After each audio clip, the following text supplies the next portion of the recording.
இல்ல இப்போ இவர் கூட்டணி போயிட்டாருன்னு வச்சுக்கோங்களேன், இவரோட முக்கியத்துவம் குறையும்னு யோசிப்பாங்கல்ல. ஆமா. இல்ல அது ஏன்னா எல்லாருமே யோசிக்கிறது எம்ஜிஆர் எம்ஜிஆர் ஆமா. அது ஜெயிச்சாரு, இப்ப எம்ஜிஆர் ஜெயிச்சாருன்னு தான் விஜய்க்கு இருக்கு. இருக்கக்கூடிய 2 மேஜரான சேலஞ்ச் என்னன்னா, ஒண்ணு தன்னையும் நிரூபிக்கணும். ம். தன்னோட வாக்கு வங்கி என்ன, தனக்கான வாக்கு வங்கி என்னங்கிறத ஒரு எஸ்டாப்ளிஷ் பண்ண வேண்டிய தேவை அவருக்கு இருக்கு. இத எஸ்டாப்ளிஷ் பண்ணணும் அப்டின்னா, எதுக்கு அந்த எஸ்டாப்ளிஷ்மென்ட் தேவைப்படுது அப்டின்னு பார்த்தீங்கன்னா, கூட்டணிக்காக தான் தேவைப்படுது. ம்.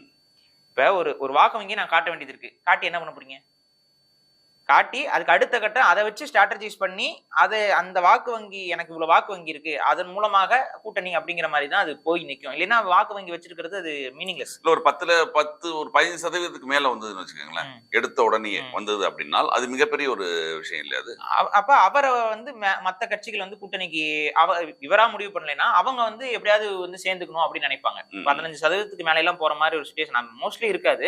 அப்படி அமைஞ்சது அப்படின்னா, மத்தவங்க இவரோட இணையணுங்கிற எண்ணம் அவங்க